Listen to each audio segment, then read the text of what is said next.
Hello everyone. तो आज आप देख रहे हैं मेरा चैनल जिसका नाम है बॉन्ड विद मैथमेटिक्स।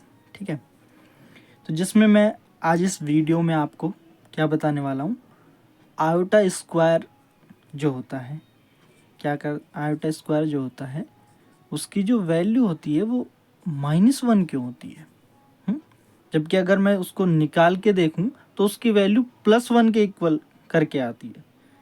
ठीक है, तो काफ़ी बार ये कन्फ्यूज़न आपके दिमाग में भी आया होगा कि ये बेसिकली होता कैसे है कि आयोटा इंटू आयोटा को मल्टीप्लाई करके देखें तो -1 इंटू -1 और इक्वल टू ये क्या हो जाता है, -1 क्रॉस -1 इक्वल टू +1 यानी 1, यानी ये तो +1 आ रहा है। ये आयोटा स्क्वायर की वैल्यू -1 क्यों ली जाती है, इसके बारे में उससे पहले मैं आपको कॉम्प्लेक्स नंबर का बेसिक कॉन्सेप्ट बता देता हूँ पूरा।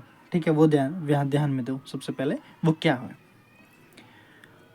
वो कॉन्सेप्ट क्या कहता है कि सबसे पहले जो WR हैमिल्टन जो साइंटिस्ट हुए हैं उन्होंने कॉम्प्लेक्स नंबर्स की बारे में जो खोज की थी, तो वो क्या कर रहे थे कि x² + 1 इक्वल टू 0 एक इक्वेशन उठाई उन्होंने। अब x², इसकी जगह अगर x² - 1 इक्वल टू 0 उठाता हूँ मैं, तो उसके x के प्लस और -1 दो रूट करके निकल आते हैं, बेसिकली 1 और -1।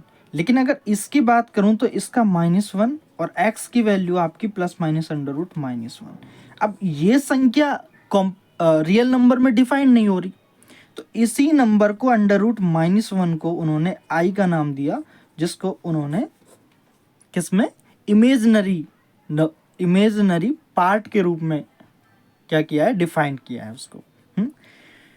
कॉम्प्लेक्स नंबर का जब भी डिनोटेशन आता है तो क्या करते हैं कि z equal to a plus iota B के रूप में देखते हैं।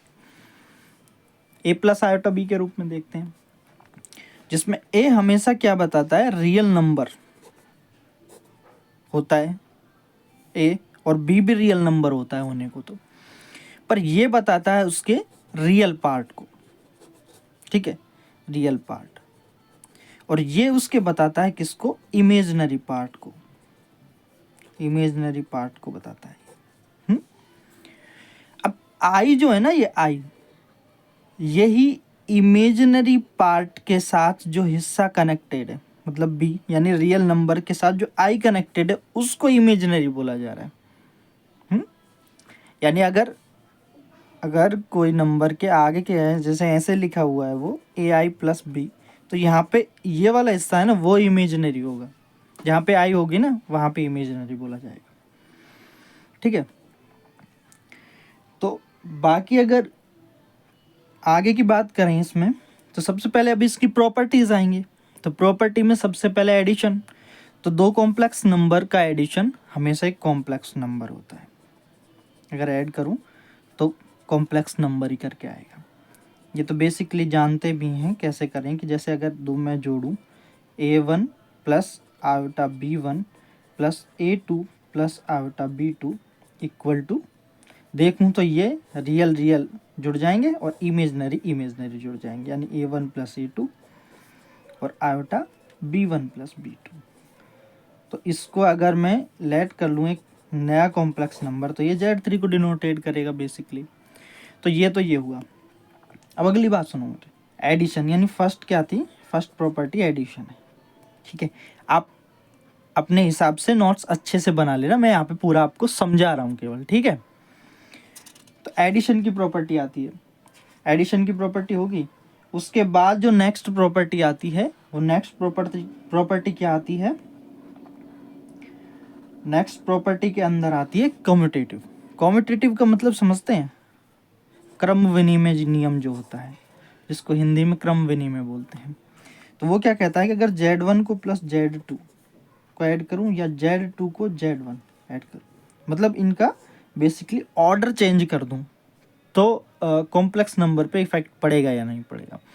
तो भैया बिल्कुल इफेक्ट नहीं पड़ता, Z1 में Z2 जोड़ूं या Z2 में Z1 जोड़ूं, कोई इफेक्ट नहीं पड़ता।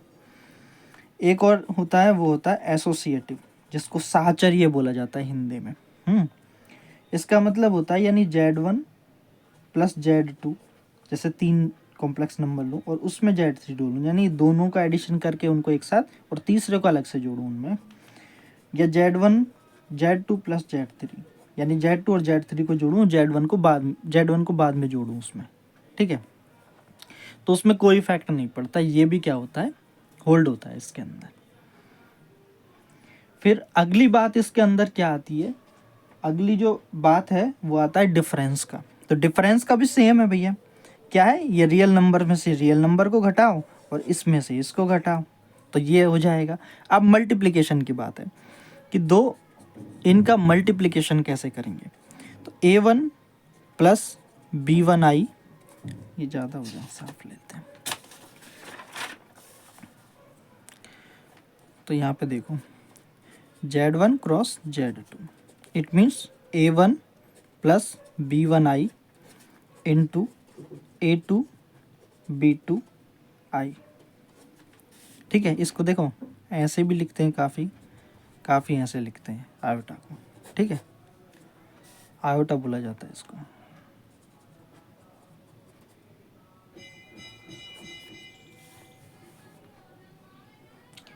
तो अब सुनो, सबसे पहले तो A1 A2 A1 B2i B2 A2, इसका इनके साथ, फिर इसका इसके साथ, इसका इसके साथ, प्लस क्या हुआ भैया A2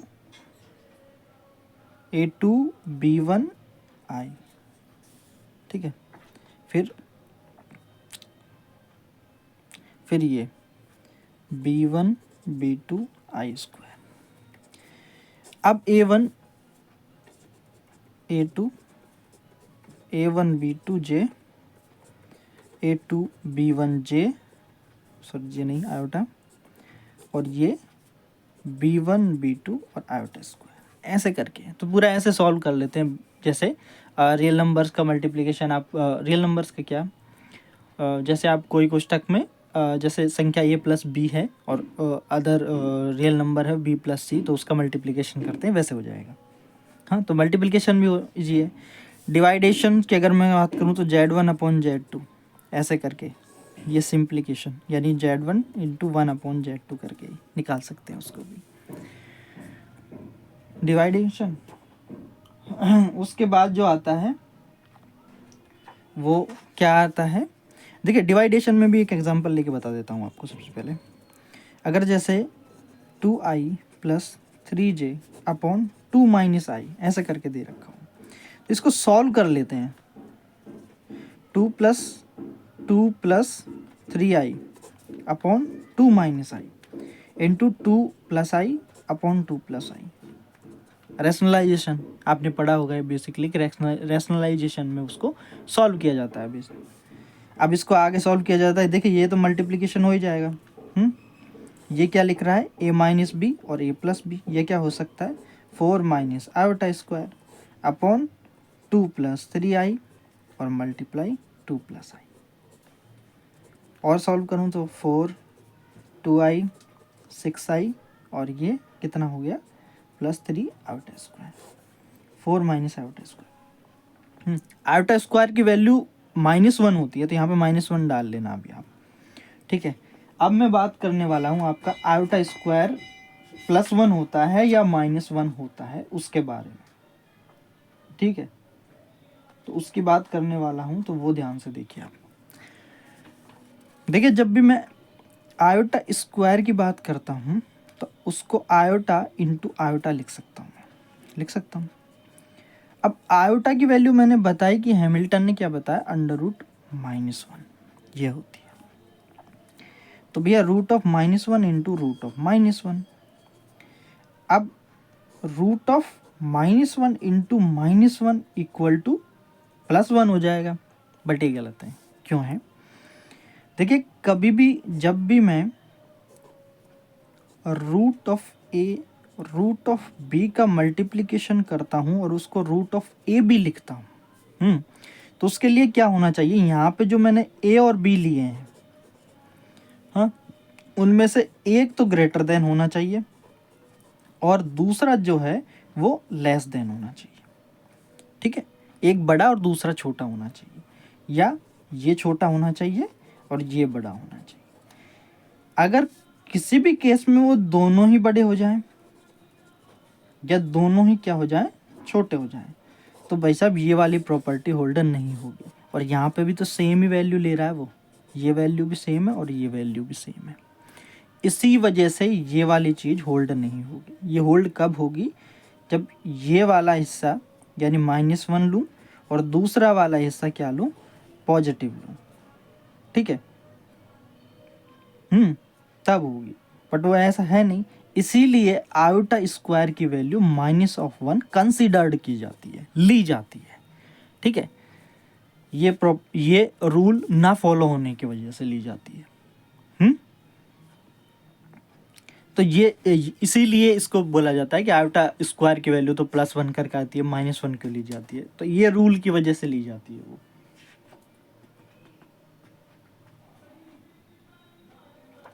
अब जो और बात करने वाला हूं वो है मॉडुलस कॉन्जुगेट के ऊपर। तो देखते हैं मॉडुलस और कॉन्जुगेट का क्या है। ठीक है, जब भी मैं बात करता हूं कि कॉम्प्लेक्स नंबर का मॉडुलस की बात, तो ये क्या होता है, कॉम्प्लेक्स नंबर क्या होती है, a+ आयोटा b होती है। तो इसका कॉन्जुगेट डायरेक्ट हो जाता है a² + b², ये वाला कॉफिशिएंट और इमेजिनरी का कॉफिशिएंट की स्क्वायर करके रूट कर दो। अब कॉन्जुगेट की बात, इसको बोला जाता है मॉडुलस ऑफ z, इसको बोला जाता है कॉन्जुगेट ऑफ z, इसको हिंदी में बोला जाता है मापांक, इसको हिंदी में बोला जाता है संयुग्मी। ठीक है, तो इसका मतलब क्या होता है कि जो आपने इमेजिनरी पार्ट लिया है उसका कॉफिशिएंट जो होगा पॉजिटिव से नेगेटिव हो जाएगा। ऐसा नहीं है, पॉजिटिव से नेगेटिव नहीं होगा, वो क्या होगा, अपना साइन चेंज कर लेगा। जैसे नेगेटिव है तो पॉजिटिव हो जाएगा, पॉजिटिव है तो नेगेटिव हो जाएगा। क्या करेगा, बेसिकली माइनस से मल्टीप्लाई हो जाएगा जो भी है। हाँ, अब मॉडुलस के भी अंदर प्रॉपर्टीज़ होती हैं कि Z1 को Z2 अगर ऐसे दे रखा है तो उसको मैं ऐसे लिख सकता हूँ कॉम्प्लेक्स में। ठीक है, अगर ऐसे दे रखी है तो ये प्रॉपर्टी को भी अलग कर सकता हूँ। कॉम्प्लेक्स के अंदर होती हैं सारी प्रॉपर्टीज़। ठीक है, और क्या कर सकता हूँ मैं, और भैया और मैं कर सकता हूँ, हाँ, कॉन्जुगेट पे क्या बता सकता हूँ कि Z1 Z2 टोटल है, उसको डिफरेंस बता सकता हूँ कि अलग अलग भी लिख सकता हूँ इसको। ये भी एक मेन प्रॉपर्टी है जिस पे मैं बात कर रहा हूँ। और क्या कर सकता हूँ, हाँ, प्लस माइनस बता सकता हूँ। तो प्लस माइनस तो अलग अलग हो ही जाएगा, तो संयुग्मी का एक ये बता सकता हूँ कि Z1 + Z2 का संयुग्मी जो होता है Z1 का संयुग्मी और Z2 का संयुग्मी।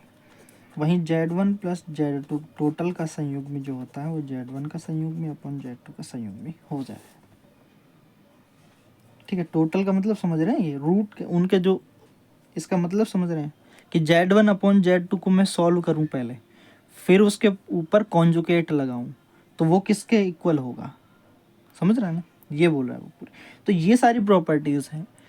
एक और बात बताता हूँ, जब भी मैं रियल नंबर की बात करता हूँ तो मैं 2D में ये प्लेन की बात करता हूँ ना, रियल नंबर के लिए ये वाला प्लेन। जब मैं कॉम्प्लेक्स की बात करूँगा ना, हाँ, तो उसमें आर्गेंड प्लेन की बात की जाती है, आर्गेंड प्लेन की बात की जाती है, जिसमें भी सेम ऐसे ही होता है, ये रियल को बताता है और ये वाली जो है वो इमेजिनरी वाली एक्सिस को डिनोटेट करती है, ये रियल एक्सिस को डिनोटेट करती है। जैसे रियल में क्या बताता हूँ मैं, ठीक है, तो ये सारा आपका बेसिक जितना भी था कॉम्प्लेक्स नंबर का वो मैंने आज बताया आपको। ठीक है, ये सारे इसमें थे, इनसे रिलेटेड इसमें सारे क्वेश्चन दिए हुए हैं। जो कोई भी बुक देखो आप, उसमें सारे इससे रिलेटेड ही क्वेश्चन होंगे और यही सारी प्रॉपर्टी हैं, इससे ज़्यादा नहीं है। एक प्रॉपर्टी है एडिशन की और है कि कॉम्प्लेक्स नंबर एडिशन के लिए क्या होता है, ग्रुप डिनोटेट करता है। अगर आपने ग्रुप पढ़ रखा है तो वो चीज़ भी, और एक मल्टीप्लिकेशन के लिए भी ग्रुप होल्ड करता है। ठीक है, तो उसके लिए फील्ड की भी नॉलेज होनी चाहिए। किसके लिए फील्ड की नॉलेज, किसके लिए बोल रहा हूँ मैं, फील्ड की नॉलेज आपको, हाँ फील्ड की नॉलेज में ये ग्रुप का कॉन्सेप्ट वहीं पे ही आएगा एडिशन के लिए, पर वो थोड़ा स्टैंडर्ड है, उस पर बाद में देखेंगे। बाकी अगर वीडियो अच्छी लगी है, प्रॉपर्टीज़ सही से डिफाइन किए हैं मैंने, ठीक है। बाकी ये जो थोड़ा ऐसा ही लिखा है मैंने, उनको आप वीडियो को थोड़ा धीमी करके और एक एक को अपने हिसाब से लिखें, समझें, ठीक है।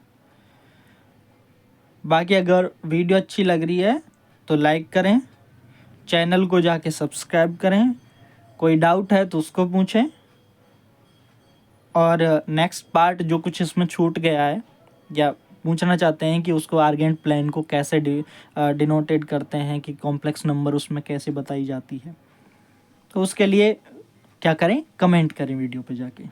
ठीक है, धन्यवाद।